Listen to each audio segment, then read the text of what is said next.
beach, friends. So that was a helicopter, and the incidence of those flying around is lessening. So that is a good sign. This is a throwback to when I thought it was going to be fun to go shelling after a hurricane. And then this, I want to just to kind of just quickly let you know, I live in Zone A. And so Zone A is closest and has the most potential to flood. They evacuated Zones B and Zones C on Tuesday, September 27th. So that is when we evacuated. We came back to Fort Myers on Friday, and we actually had power. So that was really kind of amazing. And then I had given you that update a couple days after that. And I really didn't have a lot of information at that time. So I'm just going to share everything I know, where we're at, kind of what's happened. Everything that you see that was shot here, this was shot on Friday, October 14th. So at this point, me personally, I have power. I do not have to boil water. I have internet. So life is really, really pretty awesome.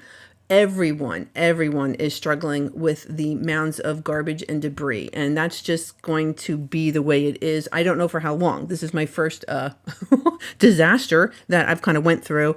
I know the area, we're struggling. I mean, we're just struggling to kind of keep up with everything. Once we actually get to Fort Myers Beach, I'll kind of show you what's going on there. But from a living day-to-day standpoint, it's really, really hard to feel normal because everywhere you look, there's some sort of destruction, whether it's a pile of debris or a sign that's knocked over or, once you get closer to the beach, there's like boats where they're not supposed to be. So that's a whole thing. So just in general, it is going to take this area a bit, it's going to take us a little while to clean up and then kind of focus on rebuilding. And I know everyone is, many people and businesses are committed to rebuilding. We are coming back bigger, better than ever.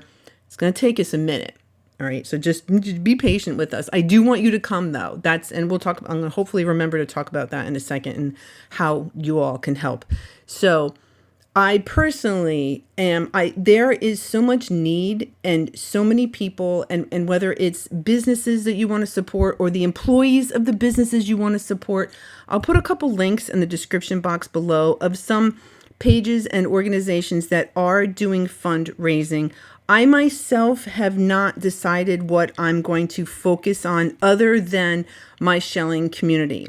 For example, tomorrow, October 17th, I'm going on a shell tour with Captain Carlos with Nautical Life because I want to support him and I want to support everybody in my shelling community, the people that run these tours, because that's their business too. And everybody's hurting. Everybody deserves patience, kindness, and frankly, our support, right? So that's what I'm going to do. And I'm going to try to support as many of the businesses that I have touched and have touched me throughout my journey so far on YouTube and my little shelling excursions. So if I do find an organization or I decide to do something myself, I will let you know. But in the meantime, you can support me through Patreon. And in turn, like I said, I will be supporting my shell community as much as I possibly can.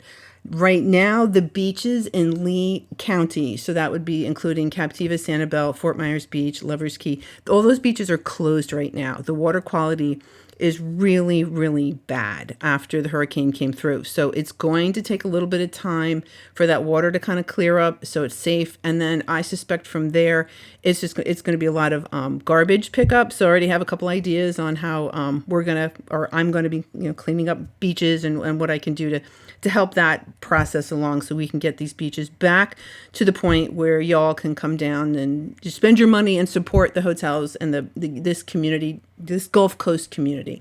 So that's, I guess, I hope I didn't forget anything. That's kind of the update at this point. Moving forward, I don't think I'm going to be able to do a video every Sunday, but let's see how it goes. I'm going to post next Sunday.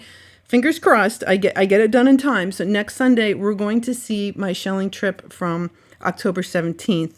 And then, okay, I wasn't looking at the footage. I was just kind of trying to talk. And so I just kind of poked my head up to take a peek at, so this is now Fort Myers Beach. This is right past Times Square. I think this was Newton Park. No, not Newton Park. I apologize. The other park that was by Times Square. I don't remember the name of it right now. I apologize. I think that, I don't know what that used to be. That was the old cigar building here that's kind of torn up. So it's a real, It's a bummer. It's really a bummer. But like I said, we're gonna clean up and we're going to come back. So yeah, there's the beach. Although I didn't go. Because like I said, the water quality is not good enough, and so we just took a quick tour down to Fort Myers Beach. But I do want to. I'm not going to show you this every week. We are not going to just look at carnage. I will be concentrating as much as I can on the positive and the positive things that are going on. Let's talk about some positive things. Trucks are getting over onto Sanibel Island. They've rebuilt. It's a temporary causeway. Trucks have been going over since last Tuesday, October 11th. So if that is not amazing, and that doesn't show you how committed people are to making sure that this area comes back to its prior glory. I do feel good about the fact that I never took it for granted. I always appreciated being out there on the beach. So I do feel really good about that. I did allude to, we do have a couple excursions that I did videotape that I haven't shown you yet. So we will see Sanibel Island. We will see the Dome Homes. And off the top of my head, I can't quite remember, but we will be doing, there is a couple more walks that we're going to get to see. We're going to get to see Sanibel a little bit more prior to Hurricane Ian. So that will be kind of nice. And then, I don't know, we're just going to see how this channel goes. I suppose if I can't get out into the beach, we can always just talk about seashells, or, I can go out and maybe talk about something, some of the restorations, or I don't know, maybe some success stories that businesses are coming back or somebody's helping somebody. I don't know, but we will, I have to imagine that there's a lot of stories that need to be shared and will be positive, and I will try to do that. It's just unbelievable the amount of destruction that an area can suffer. It's really, really hard to kind of wrap your head around. It really is. But I do, like I said, here's some shrimp boats piled a couple high in certain places. But I do feel good about the fact that everyone is committed. It's gonna, like I said, it's gonna take a while. Now, as far as helping, think about coming down here. Some of you have come here. Obviously, we can't take you now. I mean, there's no power on some of these islands. But think about it. That's going to be really important for the future, and to make sure that these areas come back to their, like I said, their former beauty is, come here, spend your money here, go to restaurants here, rent a boat here. In the future, we're gonna need a little time to tidy up a little bit, but we'll get there. Just be patient with us. So that's it. That's really just the update. I personally, me and my family and everything, we are great and so very grateful that we're here, that we evacuated, and that our home did not flood. So we are feeling very, very grateful for the things that we do have.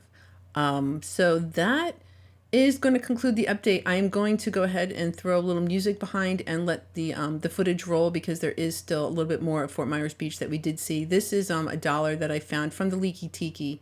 The Leaky Tiki was a bar that sat at the end of Ohio Ave, and that's what the Leaky Tiki looks like now. It is gone. It is just, it's not there anymore.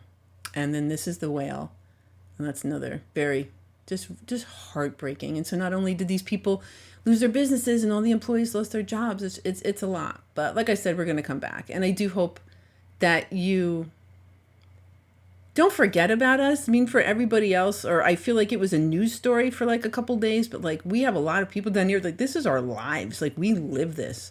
So, I don't know. Don't forget about us, and do consider, planning a trip maybe in 2024.